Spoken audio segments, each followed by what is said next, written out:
Kanalımdan ve mutfağımdan herkese merhabalar. Bugün pırasa sevmeyenlerin bile bayılarak içebileceği pırasa çorbası tarifi vermek istiyorum sizlere. Hiç bekletmeden direkt tarifimize sebzelerimizi doğrayarak başlayalım. 1 adet kuru soğan, 2 adet havuç, 1 adet patates, 7-8 dal pırasa kullandım. Evet, sırasıyla tüm sebzeler ince küp halinde doğranır. İlk soğanları doğruyorum gördüğünüz gibi.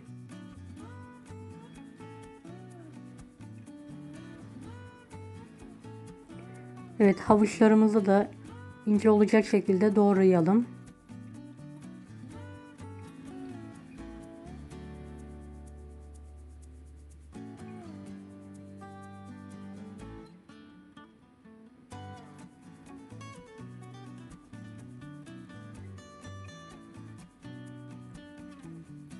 Bir orta boy patatesi de ince küp halinde doğramaya devam edelim.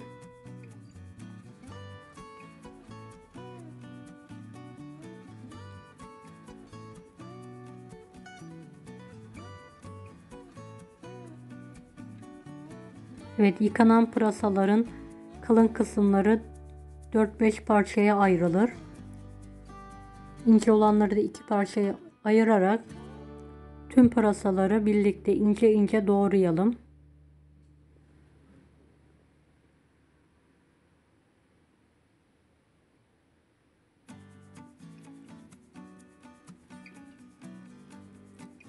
Videomu bu kısma kadar izlediyseniz yorum kısmına herhangi bir emoji bırakırsanız bana destek olmak için sevinirim.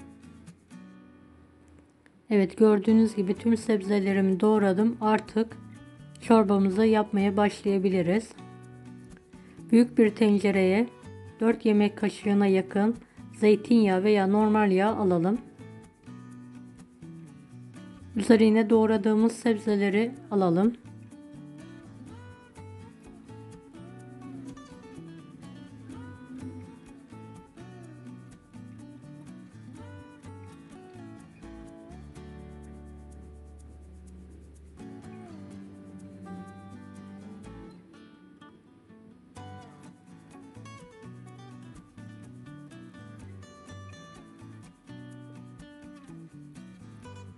Evet, yüksek ateşte sürekli karıştırarak sebzelerimizi kavuralım.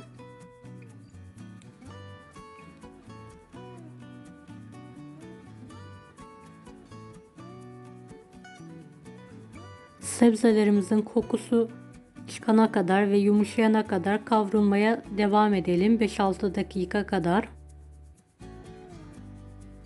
Kavurma işlemi önemlidir.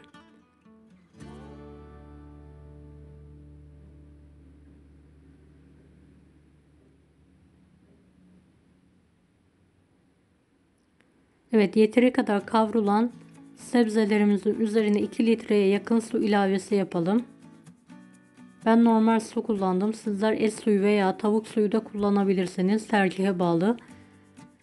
Tencerenin kapağını kapatalım ve orta ateşte sebzeler yumuşayana kadar haşlamaya bırakalım. Biz bu arada terbiyesini hazırlayalım. Evet, terbiyesi için uygun bir kaba 1 yemek kaşığı dolusu un ilavesi yapalım. Üzerine yoğurdun 2 katı yerinden 2 yemek kaşığı ekleyelim. Evet, biraz yoğurdumun suyu vardı. Gerisini yoğurt suyu kullandım. 1 adet yumurta.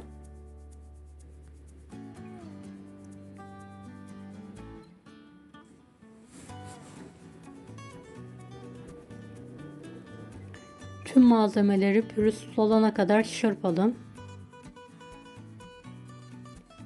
Evet, gerekirse su ilavesi yaparak kıvamını açalım terbiyemizin.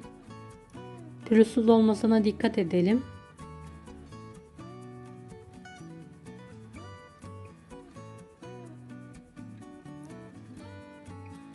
Evet, terbiyemiz hazır artık. Çorbamızı kontrol edelim. Kapağını açarak kaynayan çorbamızın altını kısa getirelim. Sebzeler yumuşadıysa bir mutfak blenderı ile pürüzsüz olana kadar çekelim. İsterseniz taneli olarak da bırakabilirsiniz.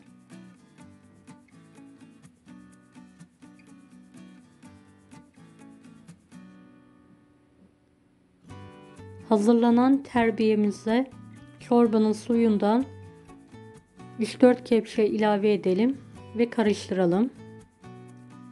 Terbiyemizi ılıtmamız lazım. Kestirmememiz için önemli bir püf noktasıdır. Terbiyeyi çorbaya yavaşça ilave edelim, sürekli karıştırarak.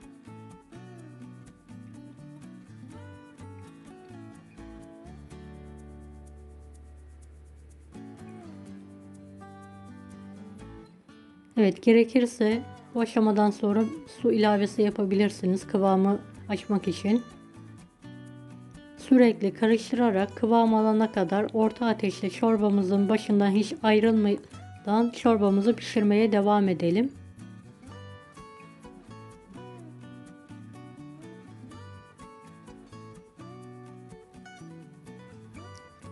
Evet, kaynayan ve kıvam alan çorbamıza tuz ilavesi yapalım.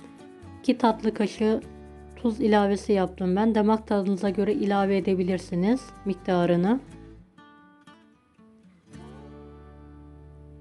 Evet, üzeri için isterseniz taze, isterseniz de dondurulmuş dereotu ilavesi yapalım. Ben dondurulmuş olarak kullandım. Evet, dereotumu donmuş bir şekilde çorbamın içine atıyorum ve karıştırıyorum eriyene kadar.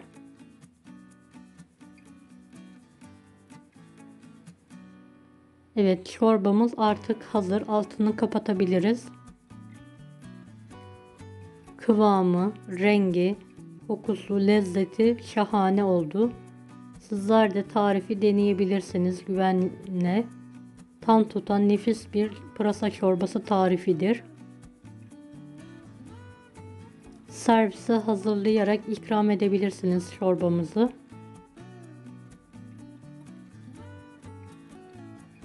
Deneyecek olanlara şimdiden kolaylıklar dilerim. Kanalıma ücretsiz abone olmayı unutmayın. Bir dahaki videolarda görüşmek üzere. Allah'a emanet olun. Hoşça kalın.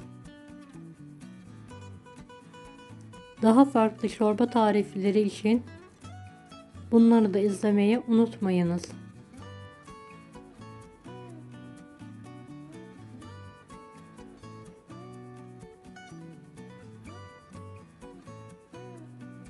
Afiyet şifa olsun herkese.